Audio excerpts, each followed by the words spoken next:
Okay, ladies and gentlemen, good evening and welcome to the very first Feltham area only forum.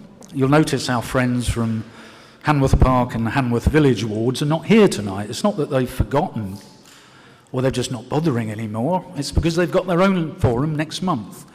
So what you're seeing tonight are the members from Feltham West, Feltham North and Bedfont, which is our new area forum dealing with substantive matters for all of this side of the West area. So it's good to see you all here tonight. It's a good turnout and it's very warm. So if you'll notice on your seats you've got some forms there to fill in. Please do by the end of the evening, but you're more than welcome to use them as a fan as well. Tony, you can use your hat. Tony's just arrived at the back. Okay, folks, so welcome to the forum, and we're going to start with apologies for absence. I have Councillor Ragwinder Sidhu, who has informed me he can't be here tonight. Any others? Everyone else is present. That's marvellous, isn't it? Any communications from members? Any announcements or anything they'd like to say? Any good news? Okay, maybe we'll save that for later. I mean, everything's good news, isn't it? Okay. So, the minutes of the meeting, the last meeting was held on the 23rd of March. Can I ask members to go through that page by page, which is in your agendas, starting with, well, it's page 7 in the agenda, page 8, and page 9. Okay, thank you very much indeed. Pardon? Yes, of course. All right. Do we agree those minutes, members? Yeah? Thank you very much. Okay, we've got some responses regarding issues that were brought up last time. The Hounslow Pilot Rangers Service, Pilot Park Rangers Service, and the Baber Bridge question that came up. Raquel, who is sat to my right, who's our clerk tonight, she's wonderful. Please give her a big round of applause at the end of the evening. Or even now. Thank you, Anne. Thank you very much. She'll make these little announcements. Thank you, Raquel. Thank you, Chair. So I'll begin by giving the response regarding Hounslow Pilot Park Ranger Service.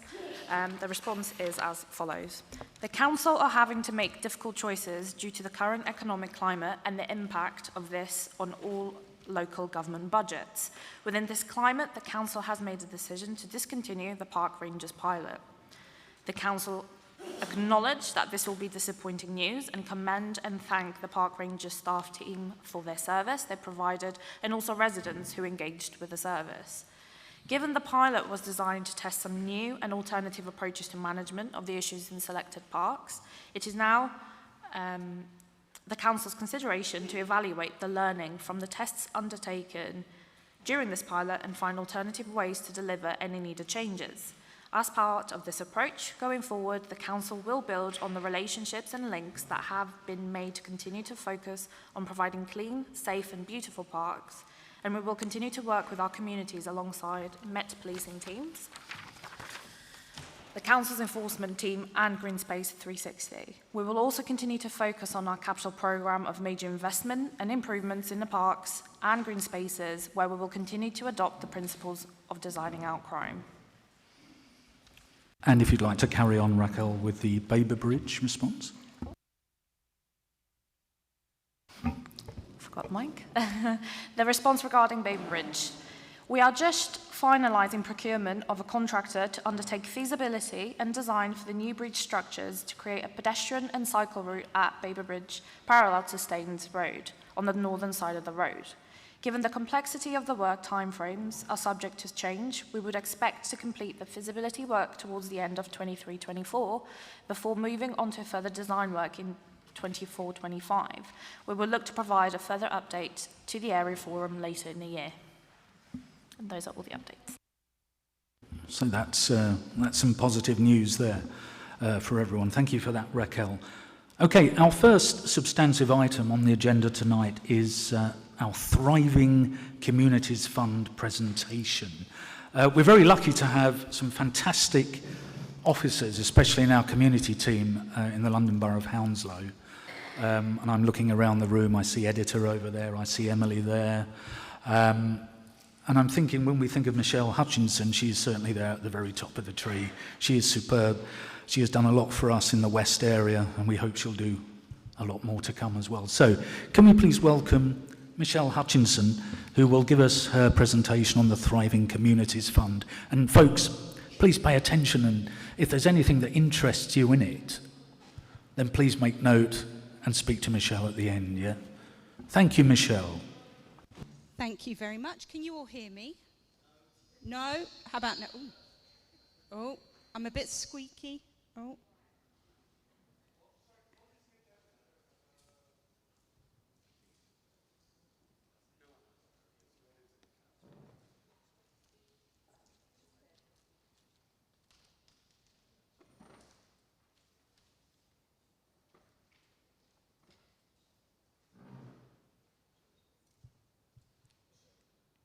Thank you very much, Chair. Is that better?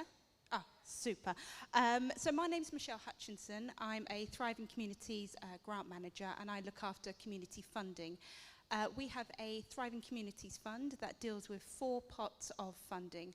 The first is the Your Neighbourhood grant, which is up to £3,000 per ward or £1,000 per councillor. And it's a councillor-led funding pot to support community legacy. We also have our small grants, which groups of residents or a community group can apply for up to £1,000, and that could be for community events, activities, youth projects, cookery sessions, and so forth. We have our revenue grants, which is a larger pot of funding for our community and voluntary groups for up to £30,000. And they're kind of funded for longer periods of time, linked into our priorities for our community in Hounslow.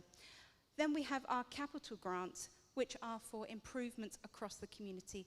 That could be community buildings, it could be green spaces, it could be artwork, and it's a 2-stage process, which I will be telling you a wee bit more about in a moment. So, our Your Neighbourhood grant. We are launching it this month. So it's very, very exciting. And this is when you can work with your local councillors. So it's up to £3,000 per ward or £1,000 per councillor. And it is there to support community legacy. So what we'd like to see is to support physical improvements to the area.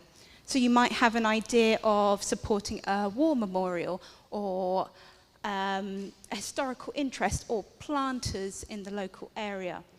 Improvements to the community infrastructure, including physical resources for community centres or youth provision, so like maybe some equipment like basketball hoops, something like that. Activities which involve people in improving their environment. So litter picks, community gardening events, those types of things.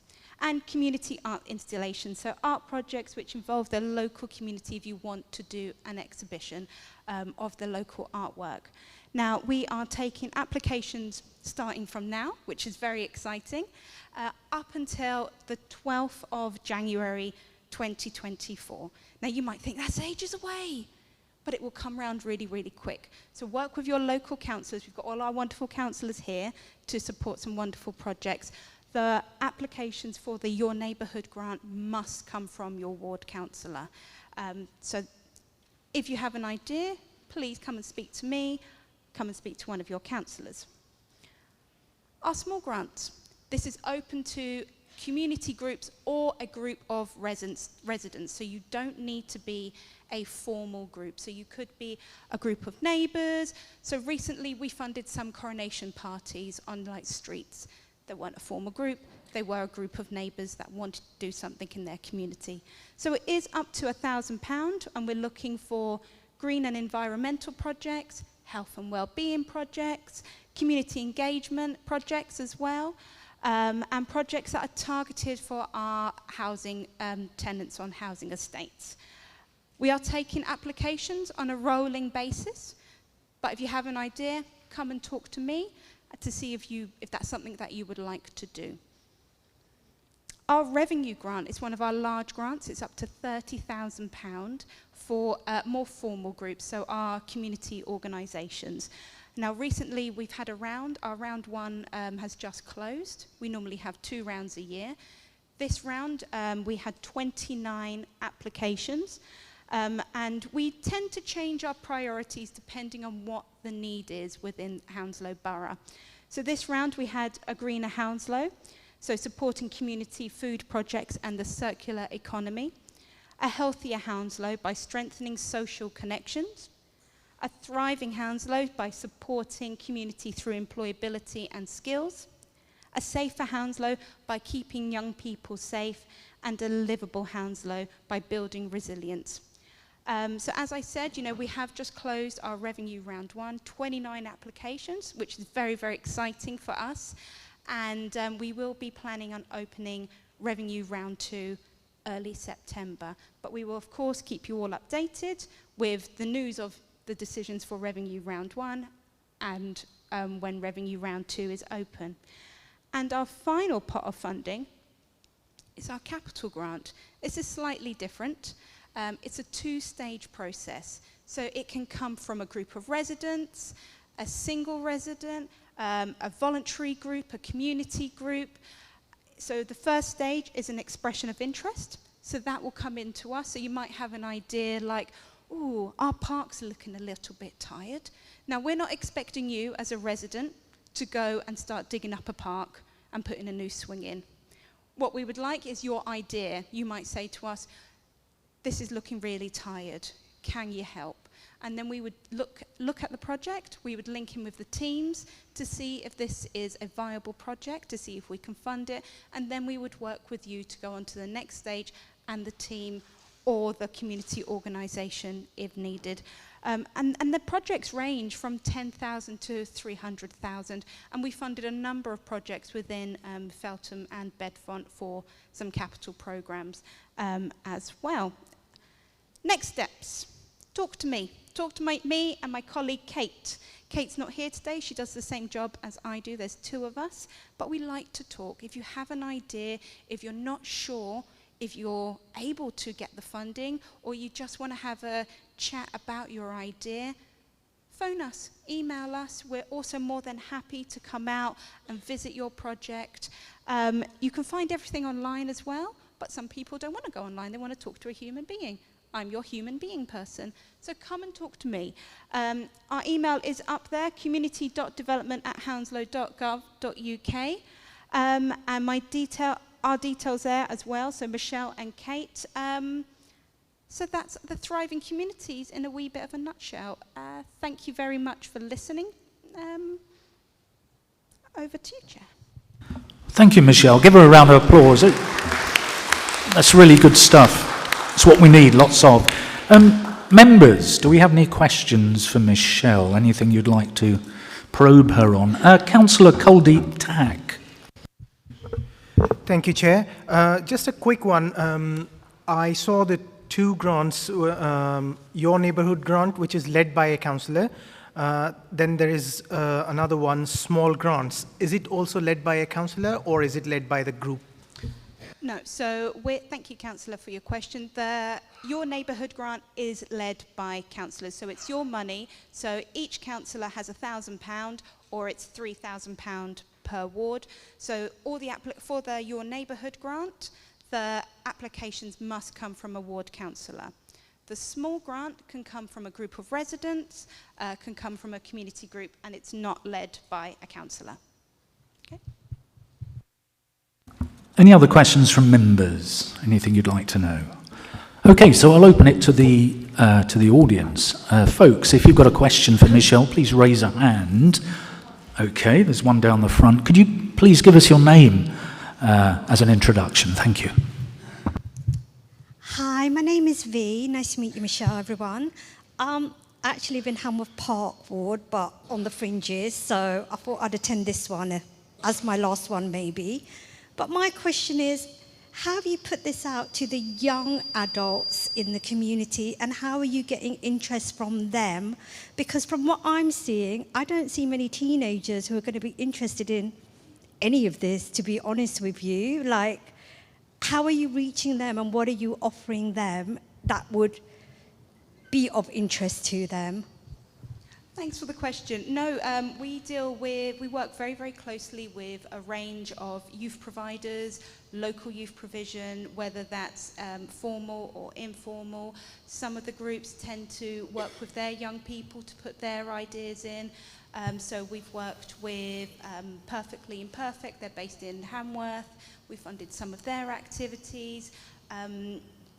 London Basketball Warriors, so they're based in Feltham. We funded their activities. So a young person technically can't apply for funding, but they can support a funding project. So we have worked with a lot of young people via that route, and we get a lot of engagement that way from a community provider. Does that make sense? And does that answer it? Yeah, thank you. It's just the reason why I'm asking is because I see a lot of youths on the streets, causing antisocial behaviour, and they're probably doing that because this isn't of interest to them, or it's not reaching them. So maybe you're just not, I don't know, in my opinion, maybe you're not targeting them the correct way, so they're not hanging around on the streets and causing antisocial behaviour. They are partaking in all these clubs and events that are taking place, and are showing an interest in it as well. Yeah, no, we do have some of the youth work that has been funded from us from last year. A lot of that work, we had a priority of keeping our young girls safe. And so we funded a range of organisations to deliver that work. But I think if there's a particular area that maybe you want to discuss later or give me some details, we can link people up to say, oh, there's this project in this area, and try and get that community group to do some additional outreach. Thank you. Yes, another one. Sam, yes, question for Sam. Hello, Michelle. Fee just mentioned about the community. Feltham High Street is turned, most of the teenagers there and whatever, they've turned feral. It is turned feral. It's absolutely, a no-go zone, because there's so many things happening. And when you said about youth clubs and stuff like that, where are they? It's in Hamworth, you're saying, but what have we got in Feltham? So with some of our projects, there's not just in Hamworth, there's across the borough that we fund as well, but it's not just our funding. I know there's a couple of activities happening within the Belvedere, so the Highfields estate. So Rise and Thrive, I think they do some work there as well.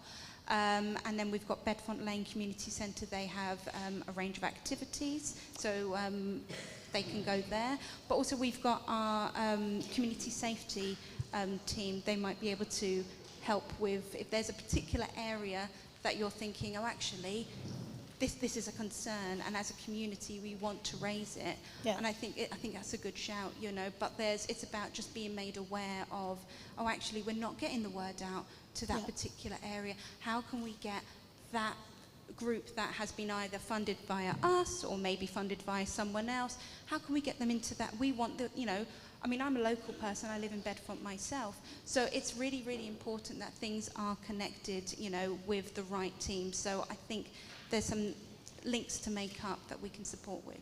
Is that okay?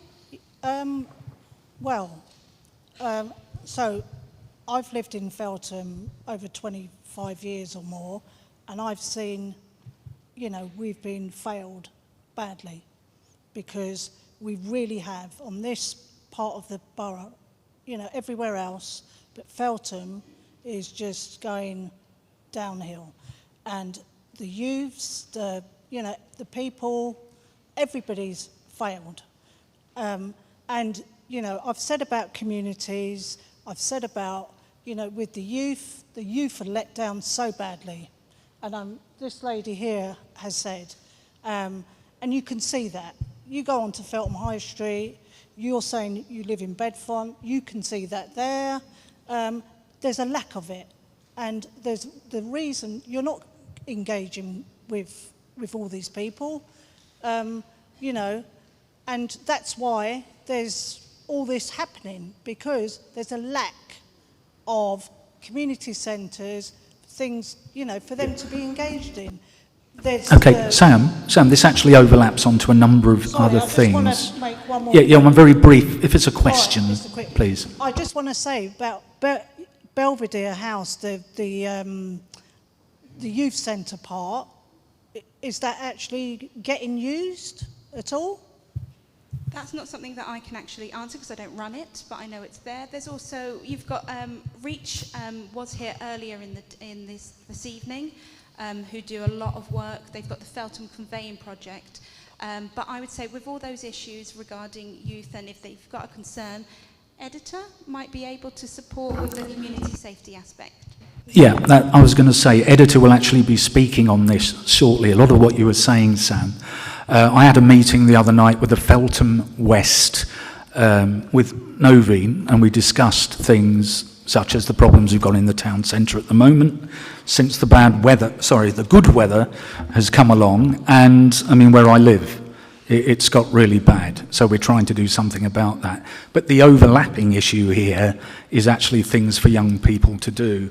As Hannah said the other night, and I'll quote her, PC Hannah Goldie, the kids need a place where they won't misbehave and they'll actually be okay. This is what, and I can see Novine nodding in agreement. So this is part of the action. This is what we need to deal with in the long term.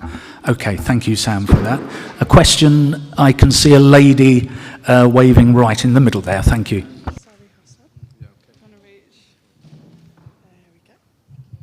Hi. I live on Sparrow Farm. I've lived on Sparrow Farm all my life. We had, talking about grants and everything else, we had a big community centre on Sparrow Farm. Am I right? Why did he roll his eyes? Listen, it's a good community, Sparrow Farm. Right. That's right, it got So, stolen. yeah. Could I have your question, please? So basically, what happened, they basically took away the club, they took away everything, put a block of flats there, basically, and also now there's like a little community centre there. There's no one ever do there. you have a question? Yeah, my love, what I'm please? saying is, how do we get people back into that community? Because Sparrow Farm has not got a community anymore. We need to get them back in that centre. The flats have been open now for a couple of years. There's no one ever there. There's no one attending it. The older generation. Because this is a question really which isn't in the thriving. Elliot, do you want to? I'm talking about the community and grants and Yeah, everything else. okay. So how do we end up getting a grant, basically, to get our so-called community centre that we were promised back open? Okay, instead thank of you. staring at like blank doors and Yep, that's the question for Michelle. and basically get the bingo for Thank the you very old much. people back and something for the community Yep. and the youngsters again. Thank you. So, I mean, I can't answer some of your questions regarding Yep. about the usage of the space, but we do have a small grant. So you could apply if you wanted to run some activities as a Yep. group of residents or a community group. I've got leaflets, I've got my contact details. We can have a chat. You can just take my details, Yeah, I will. and then we can go move it from there. But I can't answer some other bits that you'd like to know. But I can Right. certainly help you out. I with don't some- understand how you can't answer it. We're in the Okay, Feltham can I just come in? area. We've got an officer in the room on the council side, Elliot Brooks. I think he may be able to contribute to an answer. Could we get a microphone to Elliot, please? Thanks, Chair. I just want to clear. Michelle's obviously here to talk about the thriving community. That's her area of expertise, that she administrates grants. So she doesn't manage community halls, and she doesn't organise youth provision in the borough. She's got a discrete role that she does really well, and that takes community groups on the journey from having an idea to working through the system and hopefully getting the award of a grant to do some great initiatives in the borough. So just a couple of things I wanted to hopefully, I won't be able to give the full answers tonight, but it's just so we can move on, hopefully, Chair. In terms of the youth provision, I think the council is at the moment, it had a borough-wide conversation with its young people. I think it spoke to between 2,000 and 3,000 people, to the back end, young people to the back end of last year. It's looked over all that information that it was given, and it's currently finalising its young person's plan. So there will be something that'll make its way through the council's cabinet and will be published as a public document to see what the plans are across the borough for youth provision across all areas, not just in this part of the borough. So that is on its way. And there are some amazing stuff going on across the borough in pockets, but we can't probably give all the details about that tonight because the right people aren't here. Secondly, in terms of the new community centre, Passa Court, there have been problems in terms, like I say, the team who manage the community buildings and doing the repairs aren't here tonight, so it is something that we can try and get a full answer to, Chair. But I do know there's been a problem with the ventilation, that it has been ongoing, should have been rectified by now. I had heard, because a resident who's here tonight did ask me about this recently, and I got an update from the officers involved, but I don't have the latest position tonight. But I do know there's work to establish what's going on to get that hall in use.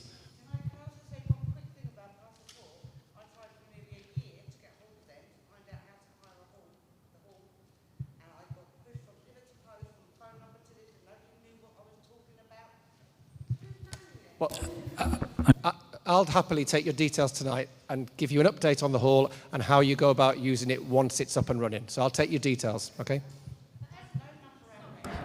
Ladies, can I say to speak to Elliot at the end?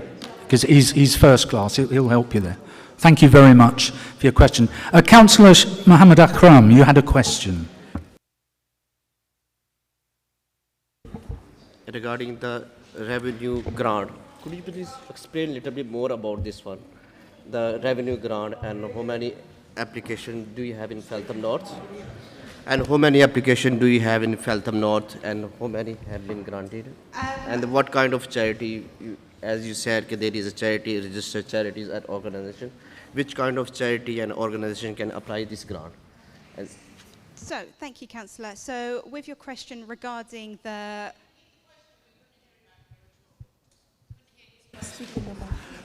Yeah. My question is regarding the revenue grants. I asked, okay, what is revenue grant? Is more explained for the revenue grants. How many charity has been applied in, and how many application has been decided, and what is the grant for the charities? Which kind of charity can apply this one?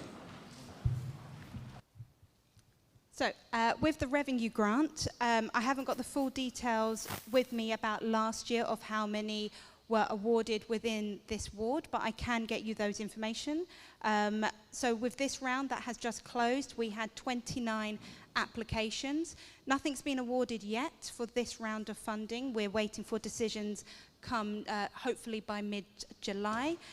With types of organisations, they have to have governing documents, certain policies, depending on what they're running. So they have to be a, non-profit charitable community organisation. Does that answer your question? And then what was, how many Feltham Norths?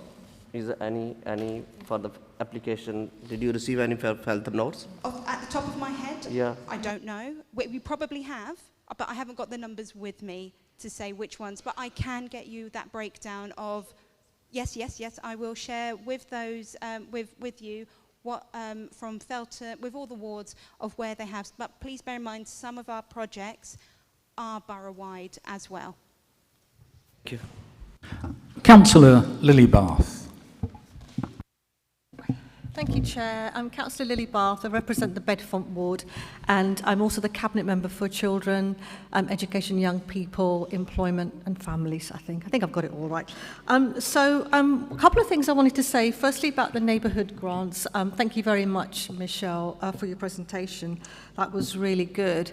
But I think we definitely in our area, Bedfont, we did really struggle in trying to get our communities to engage with us about what actually they want in terms of grants or improvements or how to apply for them. And I think that is obviously work that we need to do, because we need to be continually building relationships so we understand what people want, and so we can help them to apply for those grants, because obviously we have to do it as councillors. So I would really urge people to talk to us, because quite often we ask, we go around and we talk to people and say, look, we've got these neighbourhood grants, have you got any ideas? And quite often they don't. So I think people know what they're not happy about or what they want to improve, but perhaps they don't actually know what it is that they want. And I think that's something perhaps we need to kind of, be better on. But I know that there's some great examples there of some of the things that you can do.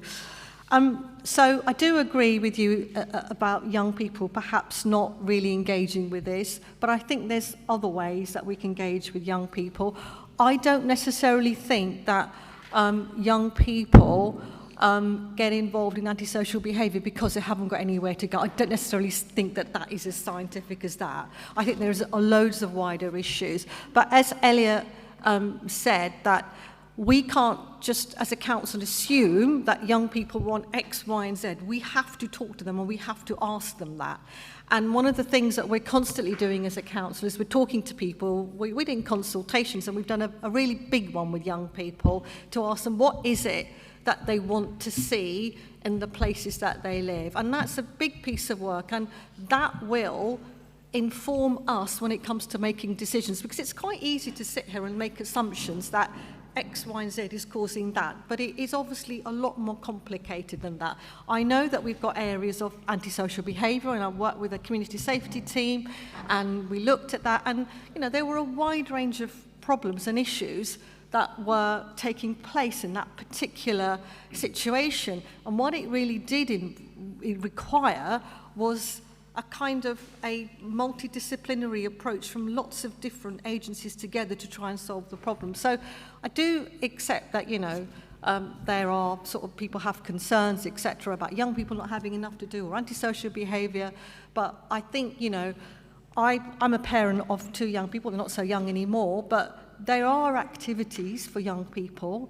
I don't think they're always necessarily easy to find, and I think they're always not necessarily affordable as well. But there are things to do.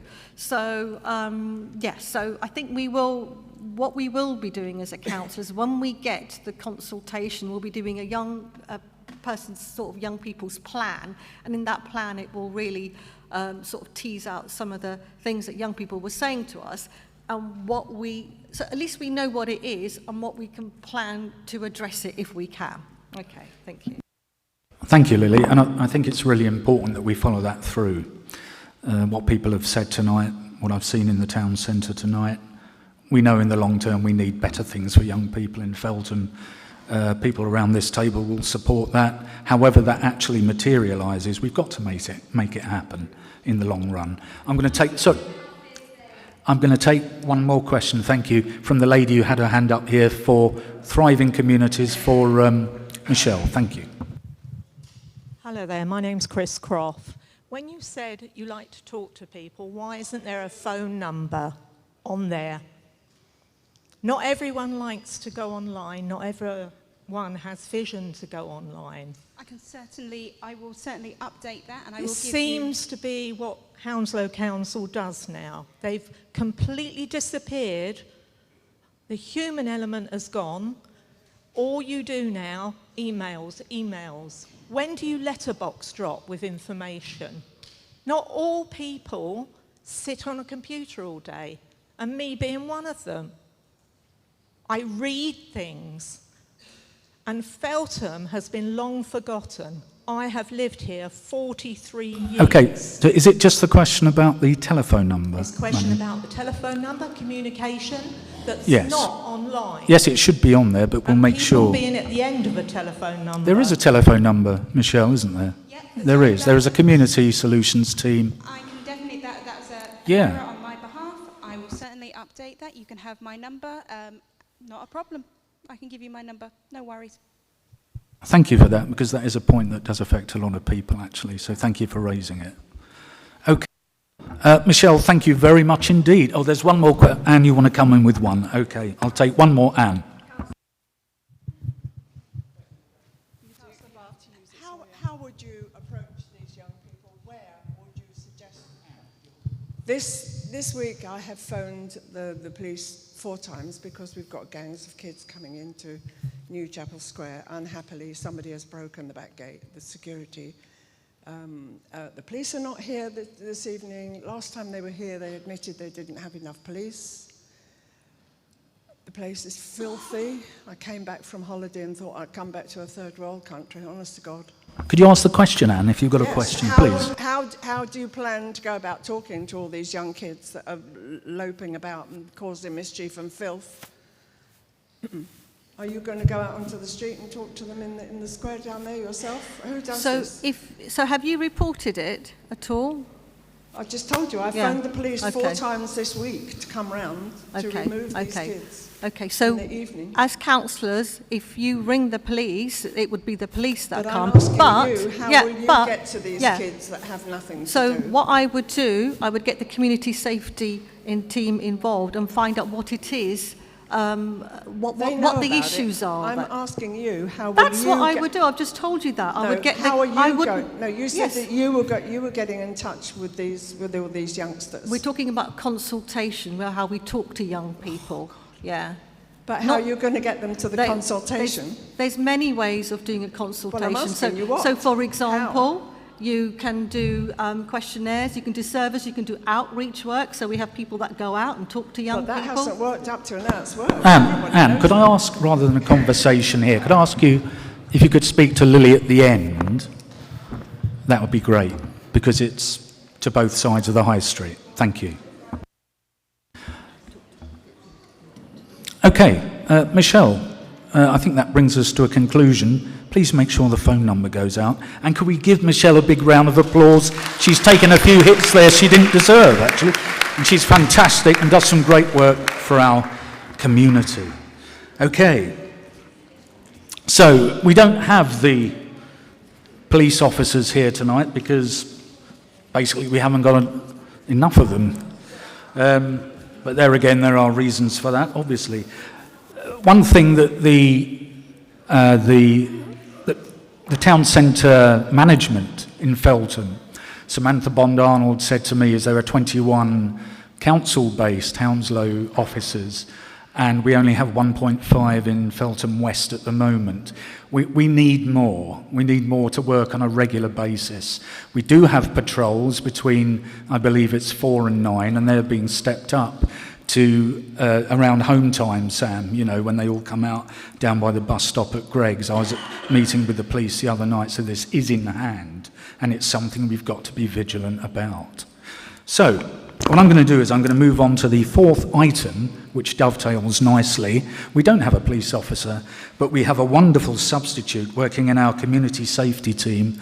Editor, she's over there, she's smiling, she's going to come over and tell us about some of the work she's doing, including some MOPAC money and a scheme she's got coming with that, which I think fits into what we're talking about here this evening. So, Editor, when you're ready, please give her a round of applause, folks. Welcome, Editor, she's fantastic. Well, hello everyone. My name is Edita and I'm a Safer Communities Coordinator for Feltham, Bedfont and Hanworth wards. And our team in this shape has been around for just under 2 years. And we can say that there is 3 main ways that we conduct our duties on a daily basis. The first of them is we're holding Safer Communities area-based partnership meetings. This is a new models of meetings when we are trying to move away from a reactive approach to more proactive and public health model of getting this stuff not happening before it's too late and we have to deal with the consequences of some actions or lack of prevention. So at those meetings, we have, our key partners are listed on the board, but we have everybody who is related to specific areas.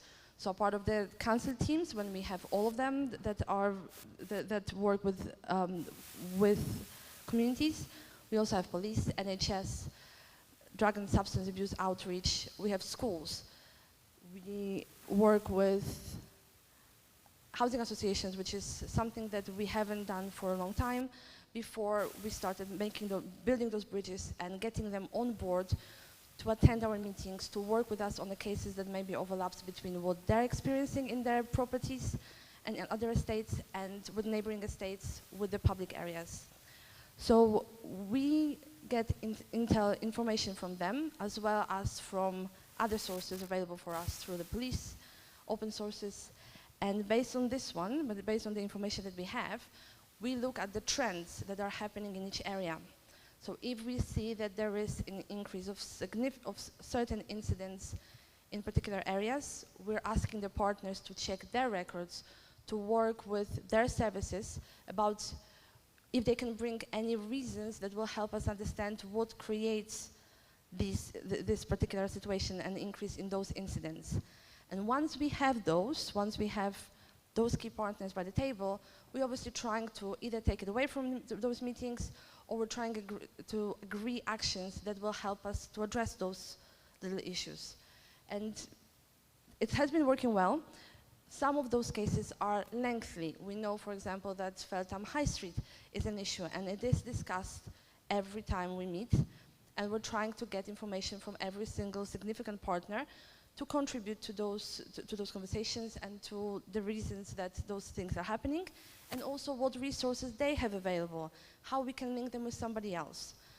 So as a result of those, we do the case conferences for specific individuals sometimes. We support referrals for organizations that can provide support for vulnerable people or for people with substance misuse issues, vulnerable young people, their parents. We're trying to link them with the organizations. We're promoting the community safety trigger, which is now an social behavior review that we're also chairing, and we're getting other organizations to contribute for this one. As well as we have much more youth interventions because we're able to faster, to speed up the process of everybody knowing about certain individuals and how we can support them. So this is one way that we are conducting our duties. The second way is that we are still case-based officers. And what do I mean by cases? The cases can come from everywhere. The local councillors are bringing them to us on behalf of their constituents. Sometimes people themselves call us that there is an issue that they're experiencing and they need support. Sometimes it's being referred by professionals from housing associations, which is more and more nowadays, which was very good because we know then they rely on us and then we can work with them on those specific cases. And I've listed a few of them. Some of them I'm not able to discuss because of the confidential, but just to give you the idea of what we are dealing with. We have Lewin Terrace, which Councillor Bath is aware of because she was advocating on behalf of those residents, where there was this area of the estate that's being used by different groups of young people to misbehave and to conduct the activities that we're not fans of, and it affects the whole estate. So what we're doing with this case, we're working with the housing associations and the police primarily. Whenever the police is not able to reach certain individuals, especially if it's young people or children, then the people at the moment, which is the housing association, are able to link them in with the parents, so we can, for example, help people and make them aware of what's going on with their children sometimes and support them to address this issue. We're also getting the adolescent services on board, so we have full information, a full picture of what those young people can be going through and which services been involved with them, if there is any gaps, anything else that we can do. Another case, for example, is Cage Park, when the local police and the councillors were advocating that there is problem with illegal encampments. So we're looking at the way that with other teams and the way that this can be addressed and what can we do in the future to stop those instances, and how we can, not ourselves, but how we can work with other ones with other teams to see what they can do. But anyway, this is our Hounslow estate when we had an increase of drug-related incidents reported by the residents, and as a result of the cooperation of all of us together with the police, with the Hounslow police, with the state enforcement, who were working with us and housing officers, the individuals who were responsible were targeted, were approached, and this is now gone from literally from 100 to nearly 0. So there is still some preventative. We're not letting it go. We're still having this case sort of open, and we're making sure that we are on top of like what reports are coming from the residents, just in case if there is something that we're not seeing or something that's brewing under the surface, and will come back shortly. Another one, North Close, so that's very similar to Lewin Terrace. We have young people involved in some incidents of unsocial behavior, and at the moment it's relevantly low level. However, looking at the reports from the resident and police, it has the potential to escalate. So again, we're working towards making sure that all services, adolescent services, social services, and the police and the landlords are aware and can support this family to move forward from this behavior. Bedfont Pits, again, we've organized together with the local police the Clear Up Day last year. We've done another walk this year, and again, this is something that we're planning to do constantly until it's being sorted out in terms of like, is it which organizations are obliged to look after the area and have the clear out. So in general, there is around 10 cases open in Bedfont at the moment. Moving to Feltham North. Feltham North has been relevantly quiet lately. However, those are the types of stuff we're doing. We're looking at Feltham Park and discussing the cases again with the Homelessness Independence Prevention team, who have their rough sleeping outreach workers. They can tell us about the people who are misbehaving in the park or who are using the park as a place for gatherings. Moving towards, for example, Kaluna Court, which is the problem with people accessing this building and sleeping there or taking drugs. So this is something that we're working with different teams, and this is not an easy fix. It's not a not easy and speedy solution for those cases. However, we're working with those teams to come up with how do we do it, and hopefully we'll be able to use the same models for other similar cases. Moving to Feltham West, there will be 12 cases, and obviously we know that High Street is the predominant area where we're struggling with ASB. We have been working with, the last point on the slide is Business Watch. So what we were doing, we've been working with Safer Businesses Hounslow and with the local police throughout last year and the beginning of this year, where every month we would go out to speak to every single clerk, every shop owner, to get their experience, to build a picture of which shops are targeted, which shops are suffering from unsocial behavior related incidents, and why do they think it is. So this is something that stopped for a while because of the Safer Businesses Hounslow capacity. However, we are gonna start again from July. It's been very useful in terms of having those, sometimes the businesses don't report the incidents, and when we speak to them, when we speak not only to the managers, but to regular clerks who are in the shops on a daily basis, we can see who is targeted and who requires more support. Or for example, about Waterloo Estate parking, which I know Carol is fully aware. So this is, for example, the issue when the residents want CPZ, but because of certain ownership of the roads, there is an issue with implementing CPZ. So again, we're taking that on to have this conversation to make sure that every single responsible party is available for us and they give us feedback, and we will finally find solution. The third way we are working with the community is we're trying to speak to residents, and we're trying to make sure that we know what initiatives they want, so we can co-design it together and then deliver it together with the residents. It can take various forms, depends on what people in each area want. But the thing that I really wanted to share with everybody today is the community capacity building project. So as the community safety division of the council, we're able to access some funding from Mayor of London office, for example, that are related specifically to the community safety issues. And last year, it's been awarded to a couple of organizations in Feltham, which was the Ealing and Hounslow CBS and No Shame in Running. CBS was running a bit of training with the residents in terms of volunteering, while No Shame in Running were providing a bit more outreach and work with young people at Hanworth Hub. As the result of the work that they've also done a bit of research about what's troubling young people in this area, what do they want to see. The result of the survey you would have on over here, so I'm not going to go through all of that, but based on those results and based on the work we've done with businesses, the information we have from the police, adolescent services, we've made a bid to the same office this year to give us a bit of funding to carry on. And what will be happening is Perfectly Imperfect is awarded this money. We just had it confirmed recently, and they will be able to they will use this money to run the outreach in Feltham High Street. So this is the area that we want to target, that we want to support.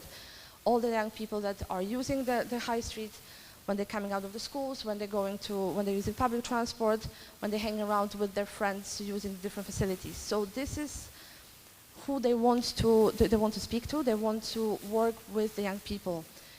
What we want also under the umbrella of this project, we want to build the bridges between the authorities. So we have the police, we have the state enforcement, the uniformed ones, as well as the businesses and the young people. So there is this attachment that the businesses think that there is a group of young people and they're going to come over and misbehave at their shop. And vice versa, that we don't want the young people to see, even if they're good kids individually, but in the group they will behave different ways. So we don't want that to see. We want them to use the facilities and shops the way that they are being used. So this is what they're going to be doing. This is what the framework for this project is. We will be reporting every time we meet here on what is the progress, what were they able to do, how many people were they able to approach, and what also is the feedback from the young people that they're trying to work with. So this is something that's ongoing. Hopefully we will be able to bring the officers from Perfectly Imperfect as well so they can share their good news stories. We're also planning to do a couple of events when we're going to showcase of the work that is being done in the communal areas, like in Feltham West. So that would be mostly from me, and my manager Fazana is going to talk about some wider spectrum. Okay, good evening everybody. My name is Fazana Wangdi Mohammed and I am the operational manager for the Safe Communities team. And we do have a really new exciting project that's going to come along, and the point of this project is to try and engage those people that I think people have been talking about this evening, particularly those from 18 to 25-year-olds who are probably either in trouble with the police or maybe will be soon in trouble with the police. So if they are at risk of being groomed or exploited or involved in serious violence, we've got 2 workers that are going to be supporting 18 to 25-year-olds to try and help them stop engaging in negative activities and help them think about, employment, education, training, volunteering. I mean, if some of these young people are going to need other services, we're going to try and engage them in, if it's mental health or if it's literacy, or it could be health services, or if they've got, concerns around diagnoses, like some of them might have learning needs, etc. So in a nutshell, we have 2 workers who are going to be working across the borough to try and engage 18 to 25-year-olds.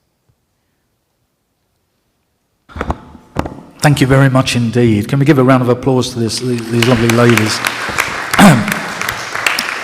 And I think the key point, what they both said, dovetails on from what people were saying earlier about Feltham Town Centre, young people and things like that.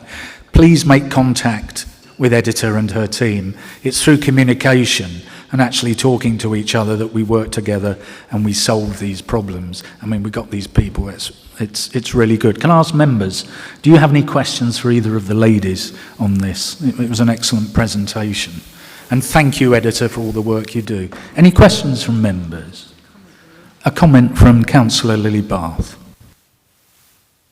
Thank you, Adita. Yeah, I just wanted to say thank you for the work on Letwin Terrace. I know that it's not over and it's summer, and in the summer we do see quite a lot of antisocial behaviour, but I think what you've just shown us, I think, sort of illustrates quite clearly some of the complex problems that can be, can be present in situations like this, but also some of the work that you need to do across the council with each other, with the partners. So, for example, if you know a group of young people are involved with antisocial behaviour, it's about working with the families, it's about working, maybe trying to get them engaged with a project that might sort of prevent them from getting further into antisocial behaviour. So it's looking at a cross range of things, but I think that's a really good example.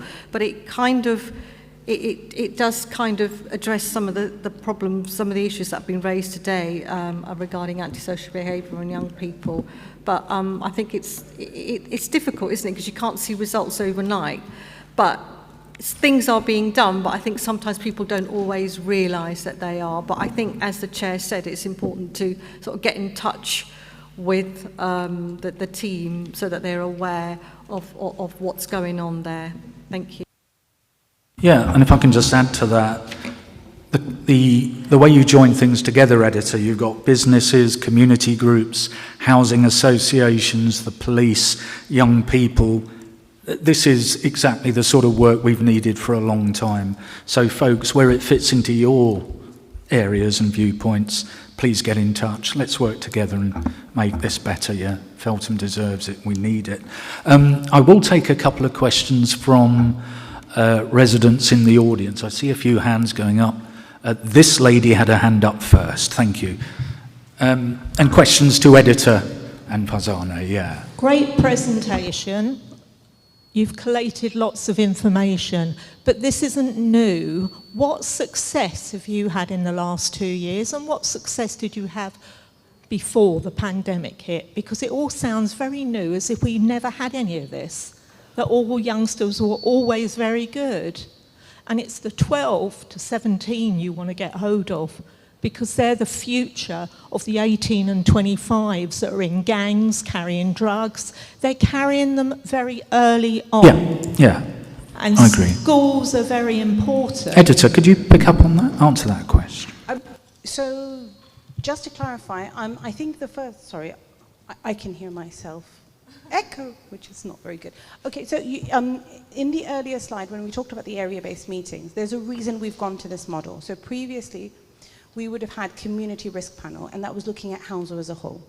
Now, we know Hounslow, from the top end of Chiswick to the back end of Feltham, is so different. It's so varied, right? So we had to move to a more area-based model, so it's reflective of the local community, because some of the things that Feltham, Bedfont, and Hanworth need addressed are unique to Feltham, Hanworth, and Bedfont. So that was one of the reasons we've gone to this location-based model, right?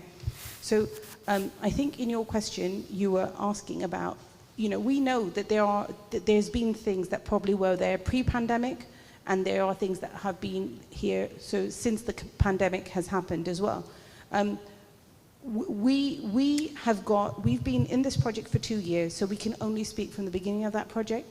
The one thing I will say is that I know our head of service and our director have worked hard to try and get relevant funding for certain concerns that you have raised today. So one of those pieces of funding was around detached youth workers. So these are youth workers that are going to be looking at young people who are probably out there and engage them. Not the ones that are ready to come to us. These are people that are going to go and try and engage the people that are more difficult to engage. So there is a detached youth worker for that age cohort that you've mentioned, for 12 to 17, and then there are adolescent support team and those services as well. And should the chair feel that there would be some benefit of inviting the adolescent services to speak, it might be helpful to kind of clarify what services are available for that age group. The question was, what success have you had in 2 years? You've given us all the information of what you're going to do, and you've collated all this information, but what success have you had in 2 years? If I give you one case study, for example, there was a family that had been housed in Feltham, not originally from Feltham, and we had young people who were not being engaged with school. So Editor's work helped her link this family with an alternative solution, because social care wasn't working for this family. And the perfectly imperfect went and engaged this family and helped an alternative provision for those children. They're a charity that work with young people and families. Perfectly. Charity or a company? Okay, can we just have one question, please, instead of a series of... Yeah, so perfectly imperfect. Did you want to, so you've done, do you want to explain that one? So this particular case, we had the family who's been moved to Feltham, and they were being assessed by social services. It takes them the time that they need to do it. So meanwhile, while being on this waiting list, we were able to think outside the box and provide the solutions for them, provide the provision of youth-related activities that would engage them in this interim time when they still didn't have the formal diagnosis and the place in the services of who's going to help them. That's one of those. We've had also, like, I've worked with several people who come to us and they're not known to any services, but they have particular issues either with antisocial behavior, from the tenants being targeted by different people. They need to move. They don't know where to go. So we guide them through the process. Those were several situations, several cases that we were able to deal with. But what I wanted to also add that what I personally, those single cases are very important for me, and it feels amazing that there is one person whose life is going to be better because of what I've done. But what I'm especially proud of is that we're building, the team has enough time because we are the officers employed to do it, that we're building the relationship with organizations outside of the council, specifically housing associations. Nobody was doing that before, and they do whatever they want to do. They're having their little initiatives or no initiatives, and there was no connection. So thanks to this team being present, we put massive emphasis on having them on board, engaging them, involving them in what to do, in what the council does, so they know. So this is what I feel is my biggest success. This is not something that we can measure or we can show. However, we will make sure that we will add those case studies anonymously. I think people would like to hear positive results. So if you're working very hard, but we don't know that because we don't. I agree with you. That's something. All we have in online Hounslow Matter is what you're doing. There's no. We manage so many cases, and we've had so many that are success. It would be better for you because it shows. Okay, can I just come in? It's communication, isn't it? Let's communicate what we're doing well so people can join in on the end of that. Yeah. Just so we don't give you such a hard time because all we. It's perfectly all right.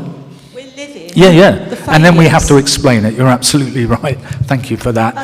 Can I take the gentleman at the back? Because I'm only taking one more after this gentleman. Thank you. Hello? Hello? Yeah. Could you introduce yourself, please, sir? Introduce myself. My name's Edmund Simpson. I've lived here about 40 years. And in the last 5 years, this area has deteriorated. Mainly, obviously, I'm sure everyone will know, by the use of cannabis and drugs around here have really brought this area down in a big way in the last 5 years. And unfortunately, the area, the problem belongs to Hounslow Council because the main problem areas are council estates. And really, you need to get your house in order, really, to sort this problem out. Okay, do you have a question for the team? Yeah. Please ask a direct question. Yeah. Thank you. Well, the question is, I'm sure these people will benefit from the scheme, but the obvious solution is for these young people to get jobs, not spend all night causing trouble and taking drugs when they should be in work, like the rest of us. So would you like to know what we're doing to intervene in that area? What they should be doing is trying to get these people into work. And I think we're doing that as well. Okay. Thank you, sir. Can I ask one of the ladies? Thank you, sir. Can I ask one of the ladies to come back? Thank you. So as I mentioned that we've got a new project that's starting for 18 to 25-year-olds with the intention to help people come away from lifestyles that are damaging to themselves and the community.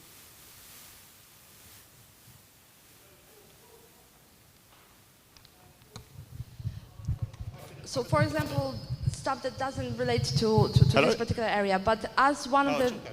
Sorry. Can you let editor answer the question, please, sir? Thank you. I've direct evicted all this, and for 5 years. Okay. My next door neighbour's council. Yeah, this is also a matter for the police. So Yeah, I think really... But if Yeah. you need to put your own house in order, enforce the rules, and then we could get back to a Yep. normal society. I agree, but we've also had 160 million of cuts in the last 13 years. It's very difficult. Daughter, she won't even go out at night. Because, No, that's very she's got a sad. job. She goes Can I to ask you, sir, Elliot's at the back. He's She also... doesn't need help from the council, because there are jobs out there. Yeah, okay, thank you. Thank you, So sir. listen, all right. Thank you very much. I refer you to Elliot, who might be able to answer some more of your points. Okay, just to finish off, editor, please. So just want to mention that, for example, the funding that we had last year and we were able to support another estate in another ward, the outreach that was provided, the part of the outreach was also helping with employment. So those people who were approached within the project, they had those questions asked and they had opportunity to approach the right officers and be either postponed to signposted somewhere else where they could get this support, or they were helped with looking for the job, writing the CVs, what kind of education, choosing the education that would be available for them at that stage. So that's within the community safety, but the communities as such, our directorate also has different teams who are available in many different places. Community Solution, for example, they're available in many different places in Feltham, Bedfont, Hanworth, being available there for people to give them this type of advice. We'll happily, this is advertised on the website, but we're happy to kind of to promote it even more from our team, from the side of our team. Thank you very much, editor. It's communication. Yeah, I was only going to take one more. Very quickly, please, madam, very quickly. So I was walking down Feltham High Street the other day, and one of the businesses, the newsagents, near the Wetherspoons and the bus stop, there was antisocial behaviour and the police were called. I walked past and you say that you work with businesses and police and make sure that you're all cohesive and on the same level, which is where I'm going with this. So the police officer said to the business owner, I don't have time to walk around Feltham all day looking for these kids. Is that okay? Okay, I don't think that's relevant for editor to Yeah, because she's ask. representing the police here today. No, she's They're not. She's here, not. so I would have asked She's them. not representing the police. We don't have police officers She said here. that they work in I liaison can tell you we are. with businesses. Yes, That we is are, and not it's okay. wonderful work. Now, the police, you might have heard one officer say that, but believe me, the officers that do work in the town centre that I met on Saturday night, again, for the fourth night this week, they work very hard, and they do work with the businesses, and they do work into the and shop. I appreciate that, but it only takes That- people to hear one police officer Exactly, to say, exactly. okay, I'm not going to contact the police if this is their attitude. But please rest assured that a lot is being done and a lot is happening. Okay. I'm being told that somebody else had their hand up. Is that right, Elliot?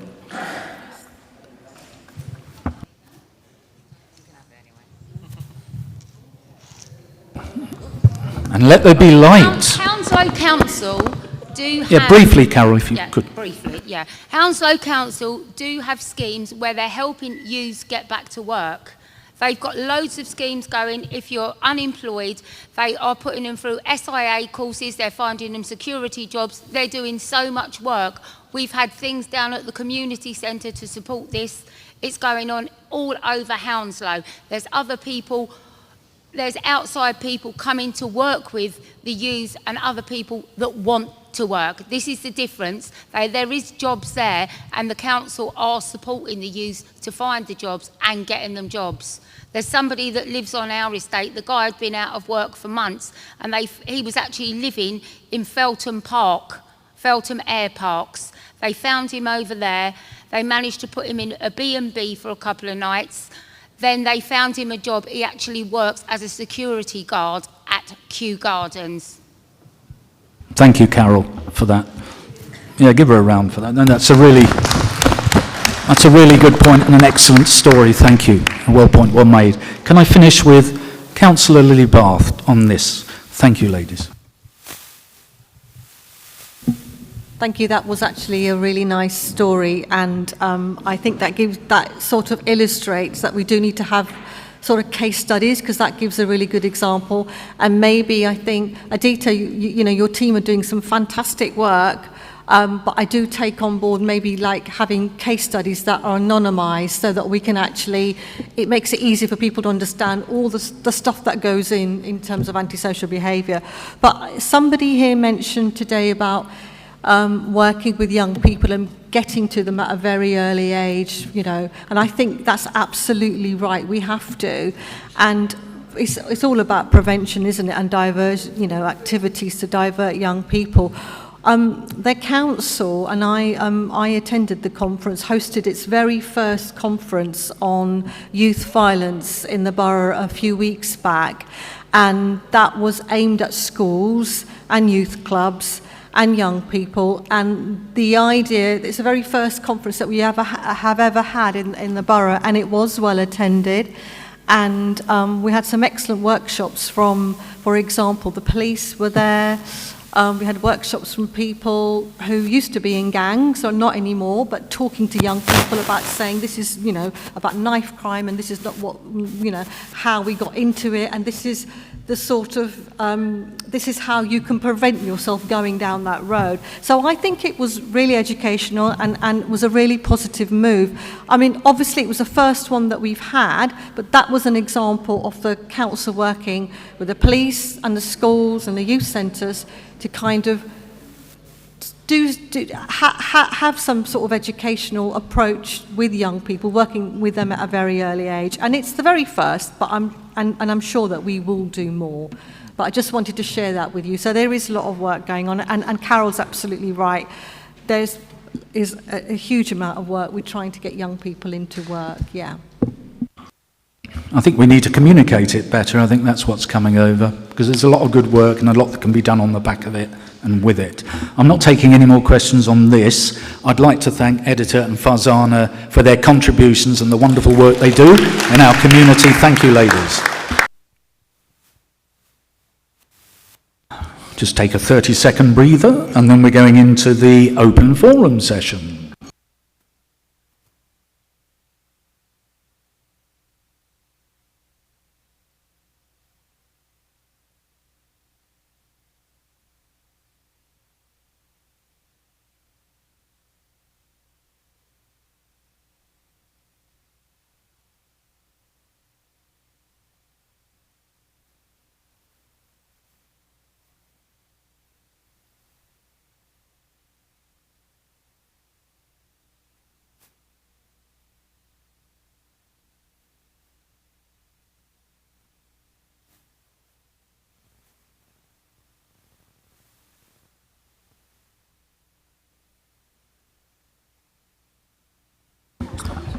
Okay, folks, so you've had your breather. I hope that there's a breeze coming through the back door, is there? I can see Mr. Brum there, he's waving at us. Good. Okay, we're going to start with a couple of questions that were submitted in advance online. One of them was questions regarding the travellers' incursion on Bedfont Lane. Now, one thing I can say is that some years ago, I know that it's 4 or 5 years ago, but Hounslow Council did provide £10,000 worth of investment for the Heartlands at Heston caravan park with 30 new pitches and facilities exclusively for gypsies and traveller folk. So Hounslow Council does actually put these things into practice.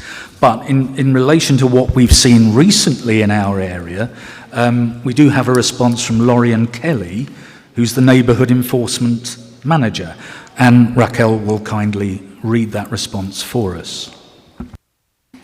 Thank you, Chair. So this is the response we've received ahead of the meeting. So it reads, the Gypsy and Traveller community are owed rights as an identified ethnic minority, are protected under the Human Rights Act and have a right to a nomadic way of life. However, the Council also recognises that this must be balanced with the rights of the public to enjoy private and public land, including parks and green spaces. Whenever an encampment arrives in the borough, council officers are required to undertake health and welfare assessments of individuals on site, as well as a site impact assessment. In addition, police officers will attend and issue a code of conduct to those on site. Where there is an identified need at an encampment with regards to any health or welfare needs, including education needs for any children on site, Enforcement action may at least, in part, be delayed while referrals to appropriate agencies are made and any required support is arranged. Following this,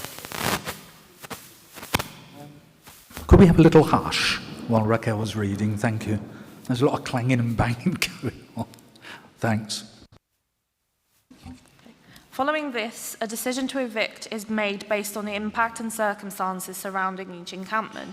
Both the local authority and the police have serious powers with regards to recovering possession of the land, which is usually by means of Section 77 and 78 of the Criminal Justice and Public Order Act 1994. This process takes considerable time and expense due to timescales associated with the process and the requirement on availability at the magistrate's court.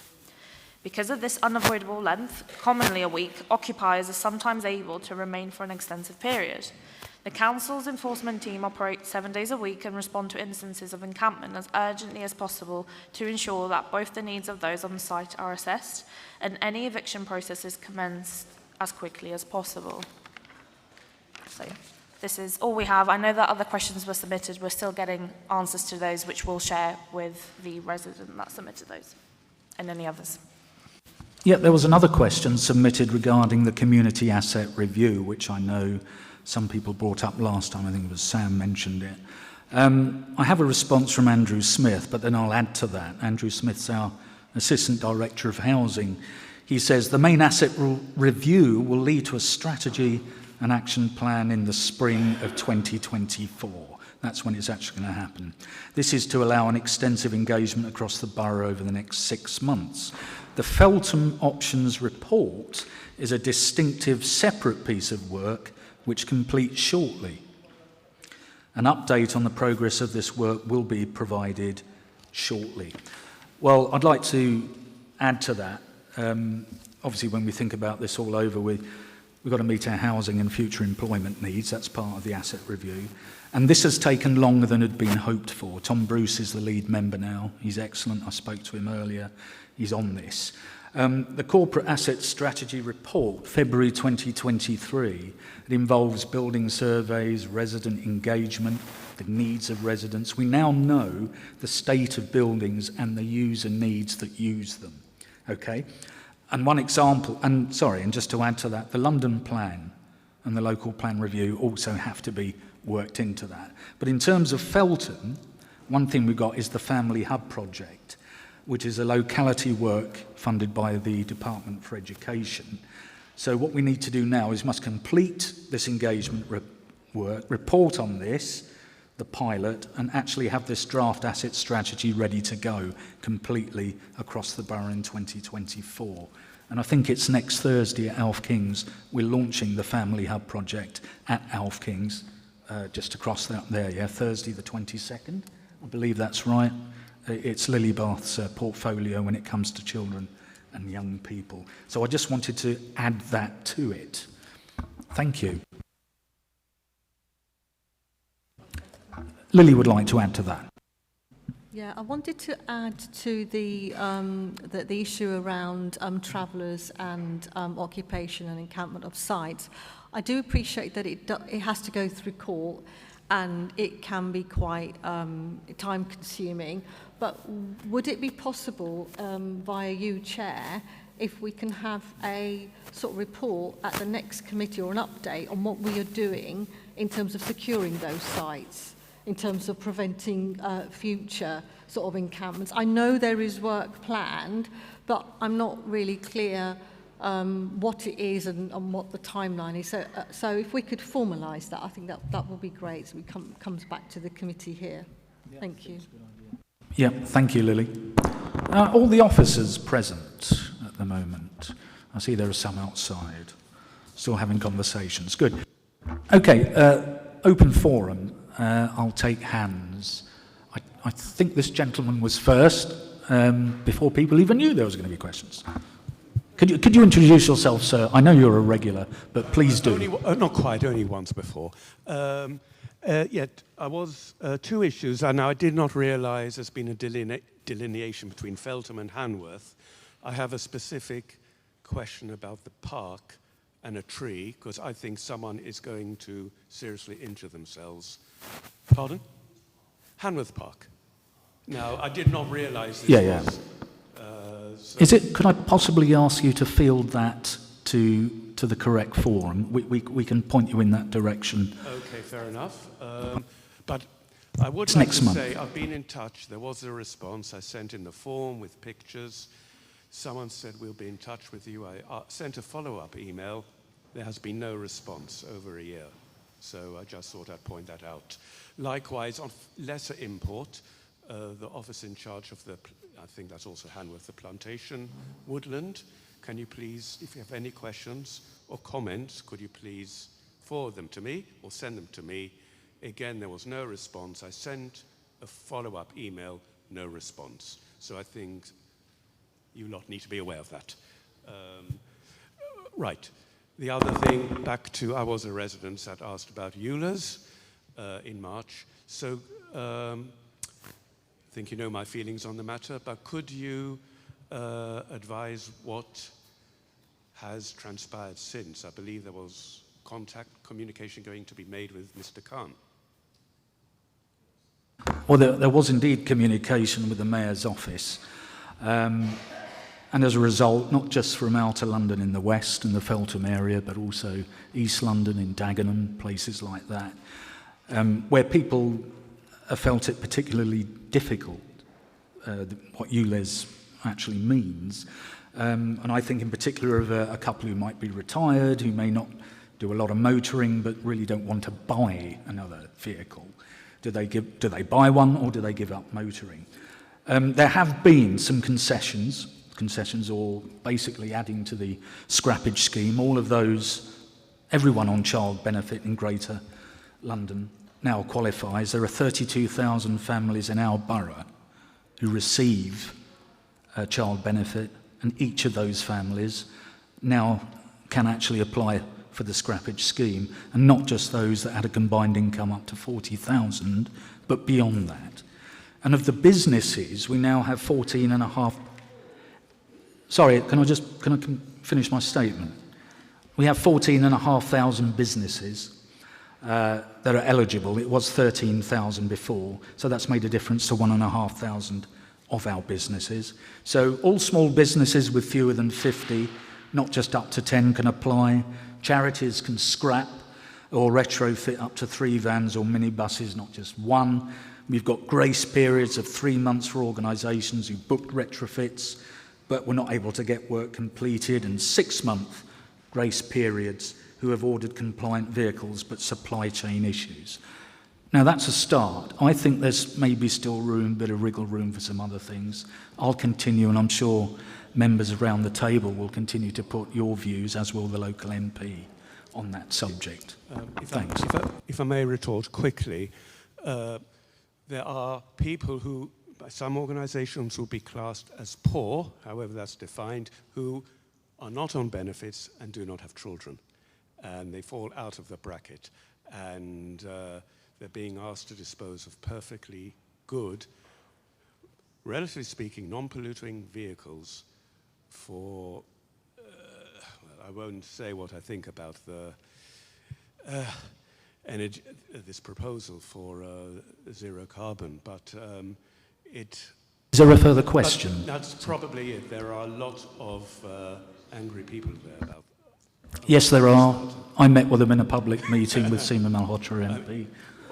Do you want to come in on that, Lily? I do have a direct question. Does this Yeah, can we have the question, please, because we're is sort a of question. going around, yeah.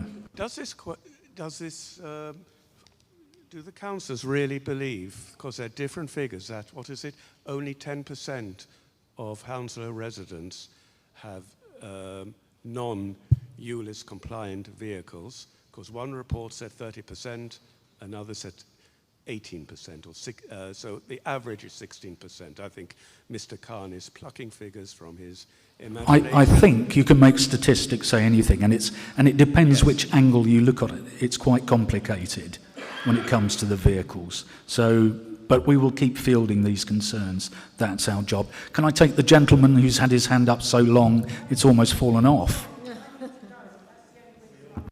Sam, I'll bring you in after. My name is Malcolm Child. I've lived in the borough all my life, and Feltham for the last 45 years. And it's forgotten, as the gentleman over there said. I have many questions to ask, but will restrict it to just one. When will you finish the Feltham Bridge roadworks? The pavement has been widened, the road is narrowed, it's more dangerous now than it was before. The bridge should have been put there at the time and you ran out of funds, but you seem to have funds to put cycle paths elsewhere. And as opposed, well, you spoke about Baber Bridge. My recommendation to you is don't even undertake a feasibility study unless you have the funds to complete it. It's a waste of everybody's money. I'll stop at that because I could go on. But could you give us an answer? Yes, I can. When you talk about the Feltham improvement works, I could write a book on it. I was in many meetings with Network Rail, council officers, councillors. I think Tony Blair once said, I have the scars on my back, you know, and I certainly have. But it overran by 3 years. The answer to your question, because I did ask Paul Robinson, who's an officer earlier on, and he said they have the stages planned and they aim to have that complete, which includes the pedestrian walk bit down the right-hand side, yeah, and also making the road a bit wider once that's there for pedestrians. Your question is, when will that be done? It will be done over the next 2 years, and the completion date is the spring of 2025, as planned. No, it won't. No, it's going to be... I think we've learnt from that. We've learnt from that, and Hounslow Highways, who were the progress chasers, who were the clerk of works, was not the best choice. But we have learnt the lessons from that experience.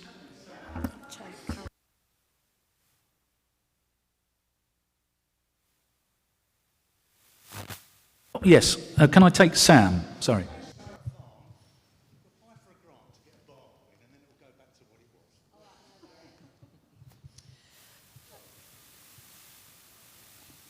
My question is regarding the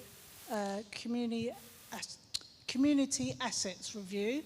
Finally, we have it, but it's not in plain English. It's a minefield to read. Is that purpose? You know, that has if any of the councillors read the community assets review? Is that the question, Sam? Have any of us read it? I've read part of it. Part of it. Yeah, and I know that the Feltham, the engagement side of that, and the Feltham thing, because we've got the launch of the family hubs, it's the pilot area, so we're pretty close to getting some answers there. It doesn't make sense. It doesn't make sense to what's to do with the community. It really doesn't. It's not relevant. Well, I mean, without going into detail, because I've not read the whole document, I would say that the things you're concerned about are the things I'm concerned about. Well, you know that, and the things we're concerned about. So let us pull out the detail so we actually get to the nub of that answer. Yeah? And that's what we're doing in the next couple of months. Yeah. Let's do it. Okay. Yeah. Thank you, Sam. Yeah. Thank you. Well, I think... Well, I'll quickly just say something about what Sam's just said. I think Sam's point is it's not clear English, the way it's written. It is very obscure, very obtuse, the language that these reports usually are written in. And I'd make a request to say, you know, they should be written in clearer English. Thank you, Novine. I agree. Council documents, the way they're worded, often leaves us scratching our heads and we have to ask questions. Okay, I'm looking for someone who hasn't asked a question. The lady there.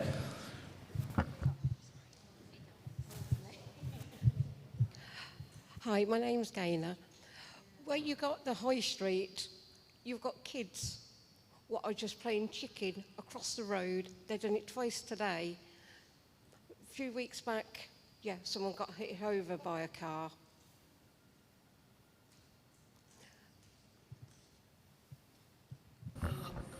Sorry, is that a question or a statement? Yeah, a statement. Yeah, basically. A kiddie was knocked over? Yeah, a few weeks back, you had someone. Okay. But...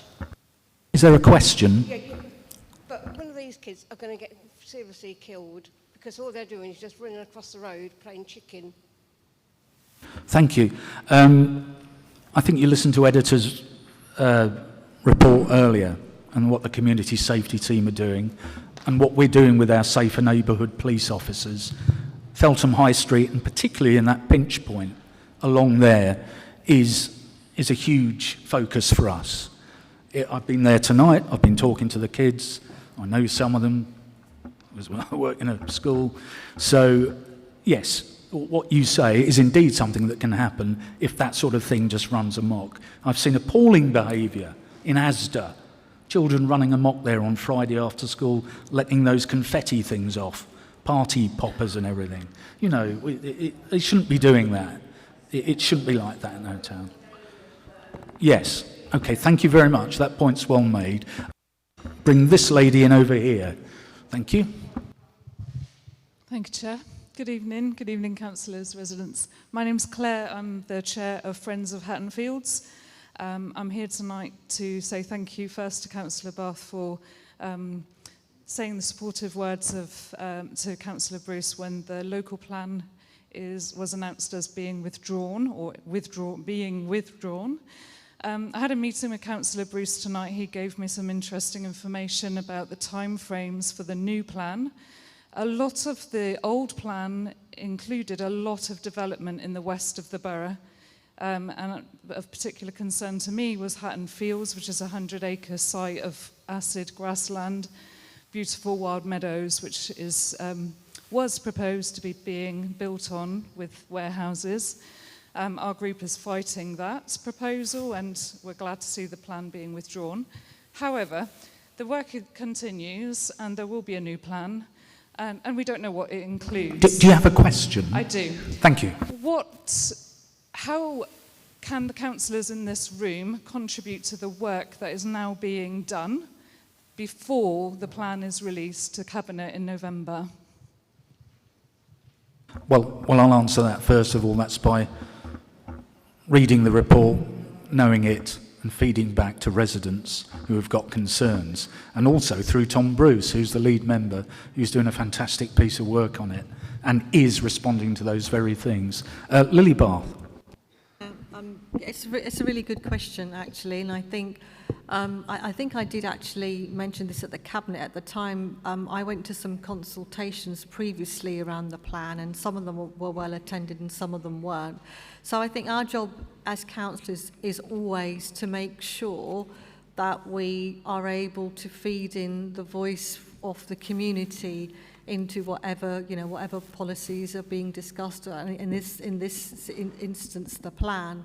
So it's really about helping you to kind of contribute to that, because that's we can contribute to it, but the whole point is that we enable you to contribute, because you're the bigger voice in the community. So that is what our priority is. And as with any consultation, we always urge people to contribute and put forward as much information as possible. Yeah. Yes, communication again, folks. I'm going to bring in people first who haven't spoken. George Cover, I see George there at the back. Community champion. Okay. Are the council trying to make everyone's life more difficult?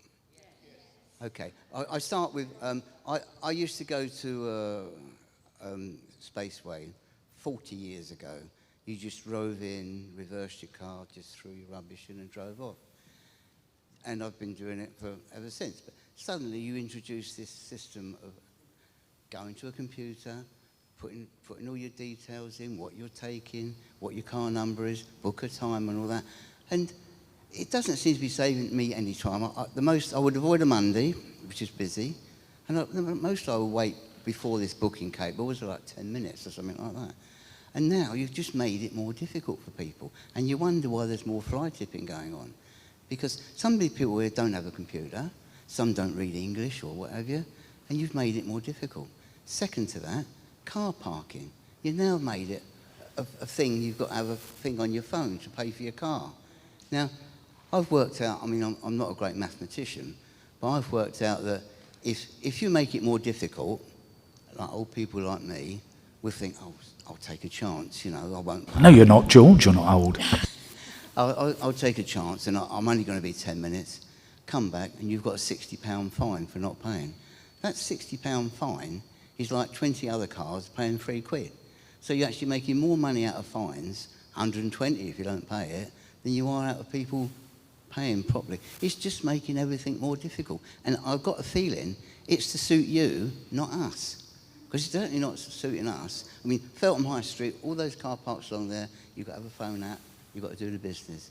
There's no cash, there's no card, and even that one in Bedfont, the little one in Bedfont on the corner there, you're making it more difficult, and it is noticed. We aren't silly, you know, well, some of us. Well, the answer to your question, George, is the council aren't trying to make it harder. They're trying to digitalise things and actually make them easier, but there are always teething problems, and I appreciate what you're saying.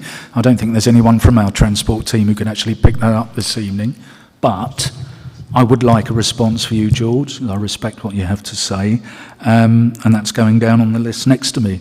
So, and I'll see you at the end as well, George, just to make that clear. Okay. Sorry, just on the car park, the Bedfont one, first 30 minutes are free, I think, on it. Yeah. First 30 minutes are free. There you go. The lady in the blue T-shirt from Sparrow Farm. Hi. Right. Can you tell me who allowed the water companies to install water meters in a cost of living crisis? I think it's probably Her Majesty's government and the water companies themselves. That would be part of the legislation, I would think. Yeah,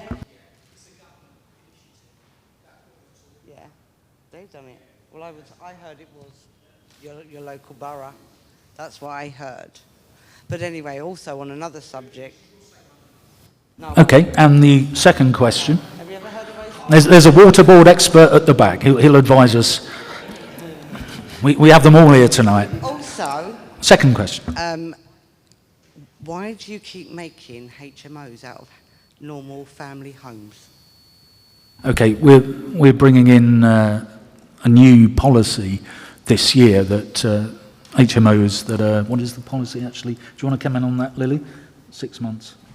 Because of what's happening in the Feltham and Hanworth area, myself and Councillor Foote decided that something had to be done. Sorry, what is happening? Sorry, I'm lost. You think I would know how to do this by now, being councillor? So you can't actually prevent houses being converted into HMO if they want to. They've got, as long as they go through the planning process. Look, sorry. House in multiple occupation. Yeah, house in multiple. So, but what the council, so that's the legislation. It allows somebody to be able to do that if they do it correctly and go through the proper process.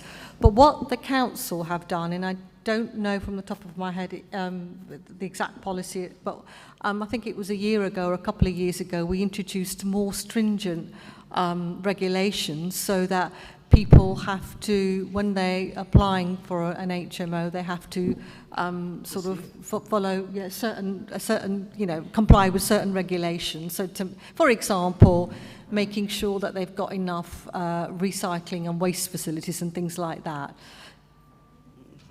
Does that make sense? Yeah. Not really. Basically, since March, we've got a policy where they can't just be built willy-nilly. They all have to be registered over and under 6 bedrooms because of what happened in Hanworth and because of what's been happening in Lower Feltham. What's been happening? Well, I'm sure. Well, that's exactly what you're describing. So we decided as a council we had to do something about that.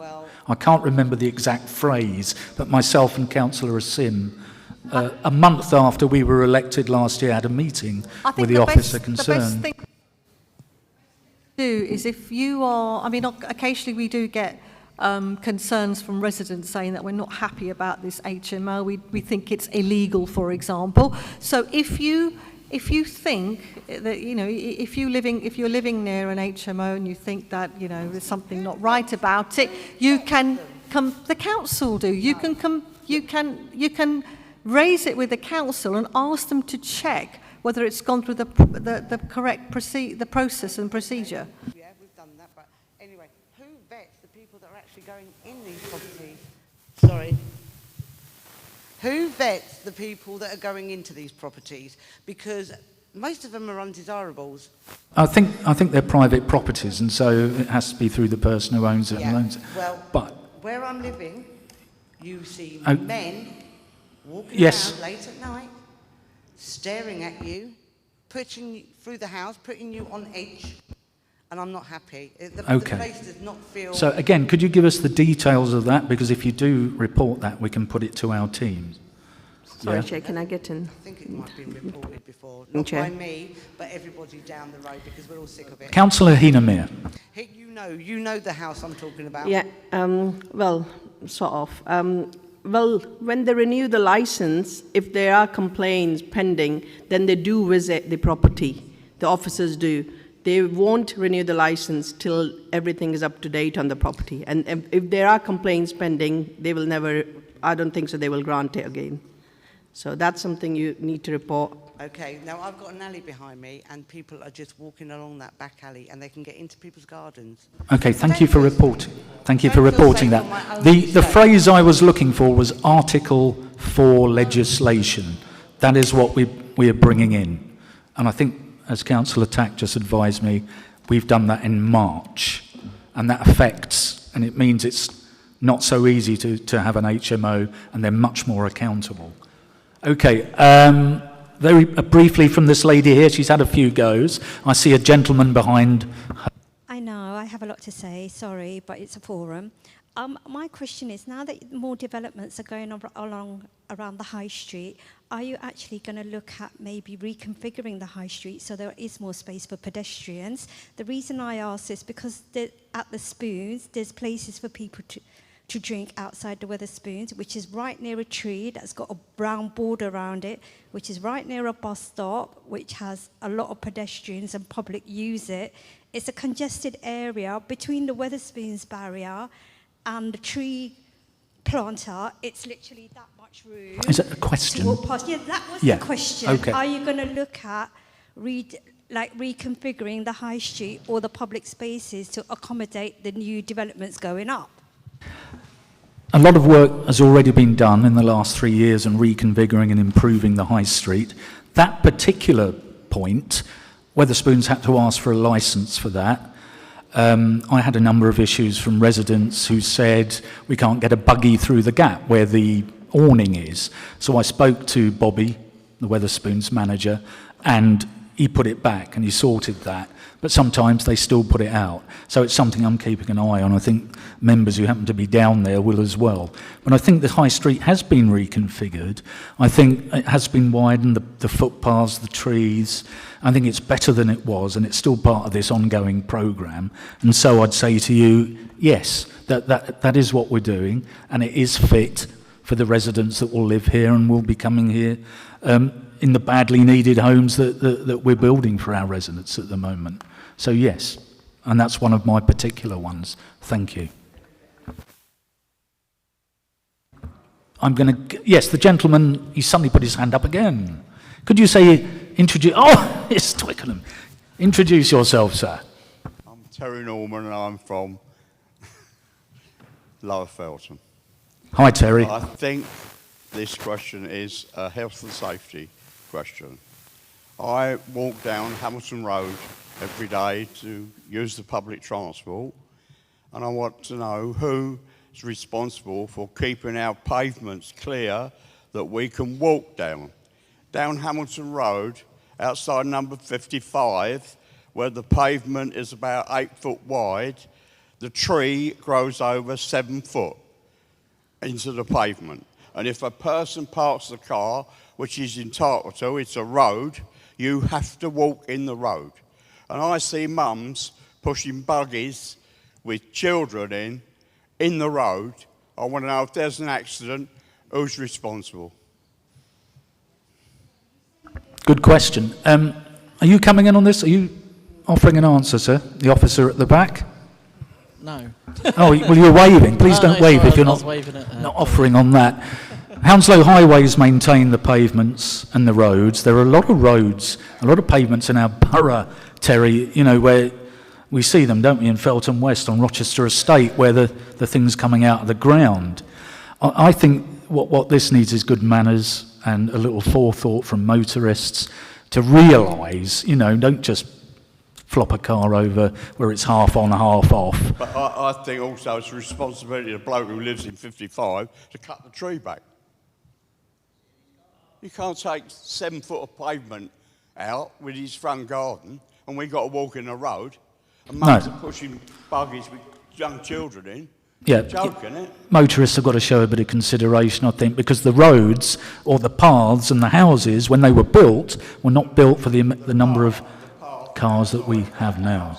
Is 8 foot wide, and he's covering it 7 foot with his tree. Well, he should. Okay. Well, Yeah. He shouldn't. I know. Yeah. If it can't be done, and if it's a problem, my son will come over from Bracknell with his power saw, and I'll cut it down and chuck it in his garden. Well, don't do that, Terry. Otherwise, I won't see you for a while. I'm being told that Carol will answer this point. Weeds is the question. What's happening to the weeds that are everywhere? They've not been sprayed on any of the estates. It is absolutely disgusting. One of our kids' play areas, the kids can't even get in there because the weeds are so high. What's going on? We're paying for this. On the estates, we're paying twice. We're paying for ground maintenance, plus we're also paying it in our council tax. So we're getting caught twice, but they're not doing nothing. Hounslow Highways are absolutely bloody useless. Hello. In recent time, we've introduced actually treating weeds in the non-chemical way, and it's taken longer and it's friendlier, and it is being done. It is being done. We've set aside money for this very purpose in the last cabinet. Yeah, that as well. You're absolutely right, Carol. Okay, let's not have a slanging match.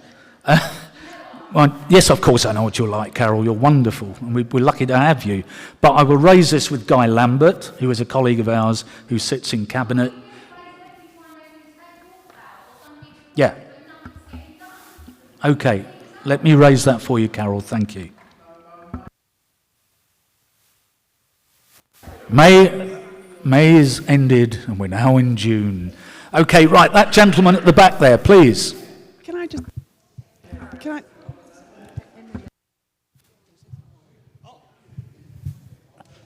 Hello there. Is it on? Hang on. Emily wants to say something. Excuse me, sir. Is it working? Just to say, you've all heard of Fix My Street. If there's something wrong with your road, you know, there's bumps, there's this, there's that, there's trips, there's slips, there's falls, there's fly tipping, there's an enforcement issue, you can put it on Fix My Street and it should be fixed, depending on what it is, within a period of time, and then we can log it in the council as well. So if you come to me as a community development officer and say the road outside my shop is XYZ, I would say, have you put it on Fix My Street? Because then it makes it easier for us officers to go back internally and say, this has been reported, what's going on? And it's a way to log it as well as to how many times it's been reported. So for weeds, it's a little bit different, Carol, I hear you. But put it on, why not? Put it on. Because if they get 25 reports of weeds, you know, they're going to do something about it, we hope. So Fix My Street, just have a little Google. Chair, It's really good. Can I suspend the standing order? Okay. Sorry.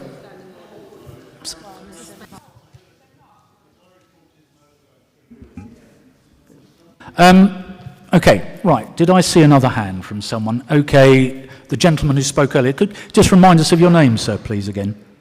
Edmund Simpson. Ed. I've lived in North Feltham for over 30 years, maybe 40 years, and I noticed a lot of my neighbours aren't actually here, and a lot of them aren't able to get here, actually. And what I've noticed, and probably speaking on their behalf, and my daughter's behalf, about the epidemic rise in cannabis smoking around here, and also vape. I think, I don't know what your opinion is of vape, but I think it's just as polluting. And also it makes poor people poorer by people being addicted to vape. So I just wonder, that there's 3 aspects of cannabis I've noticed. One, people walking around smoking, which I've never knew this before the last 5 years, just people blatantly walking around smoking it. And my daughter says every time she goes to the station, people are smoking cannabis. Vape is just widespread, and bearing in mind all these council flats you're building, it's going to even get worse. So, I'd like to ask your opinion about what you're going to try and discourage it. And the other aspect of cannabis, which I'm sure everyone is experiencing, is people driving around smoking cannabis, and because you can smell this cannabis coming out of cars, and then the next minute you're doing 100 miles an hour down the road because they're out of their heads. I mean, I know that's not all the council's responsibility, but a lot of the dope smoking does come from council estates. Okay, we won't differentiate that, but I'll take your question.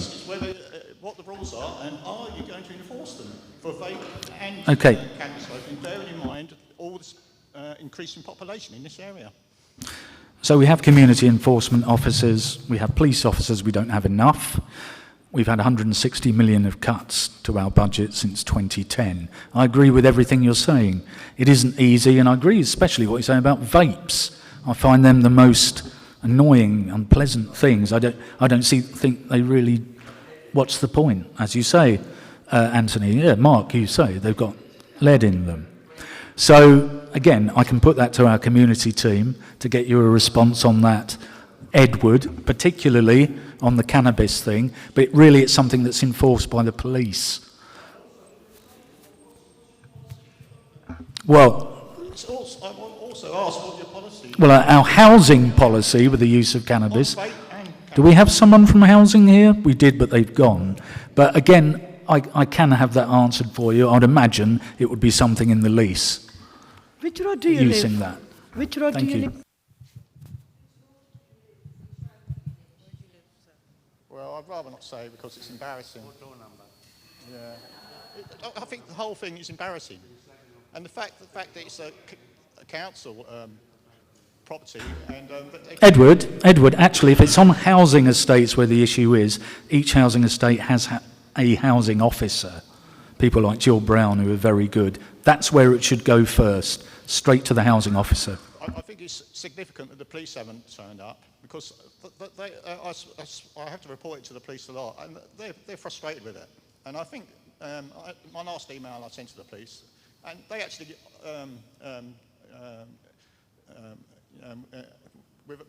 informally agree that the problem really should be enforced by housing council. You've got to be tough on crime, unfortunately, because it's just going to get worse, especially when you're going to increase the population here. Thank you, Edward, for that question. Yes, I think you've heard this evening all the things we're doing in the communities and on our housing estates with our housing teams. That's where that particular thing should go. But we need to work with our partners. We need to work with our community partners, the police, our housing associations. Thank you. I'm going to take one more question from the lady who sat right in front of me. Thank you, though, Edward. Well, you keep putting your hand down, sir. I've had one. Okay, I'll take two more. Right, very quickly. Very quickly. Right. All your flats that are going up around the Feltham area and everywhere else, where are they going? Who are they going to be given to? Right. Our policy is to house people in our borough, first and foremost. People living in cramped, unfit conditions that are desperate to have a place of their own. Over there at New Road. That are like in private renting at the moment, or on? It could be, or it could be people who are in overcrowded housing. Or are you going to give the flats let to me answer. people? No, we're not going to give the flats to people from outside the borough. No, I wasn't going to say that. Well, could you ask the question then, please? I was going to say, are you going to give the flats the first opportunity to people that have been on the list, like our children, for years and years and years? Yeah, Lily used to be lead member for housing. Can I ask her to answer that? Okay. Then I'll take you at the back, sir, and that's it. I've got one more question after that. Really quick one. Yep. I'll answer the housing one first, but it'll be very quickly. So basically, if it's a property that we're the landlord and it's a new property and we have the rights to it, then it will be allocated according to who's on the housing register, and that's how it will be allocated. If you've got another question, can I ask that you give it to a councillor at the end of the meeting, because we're running out of time? I was just basically going to ask, are you, as a council borough, are you for the ULEZ or not?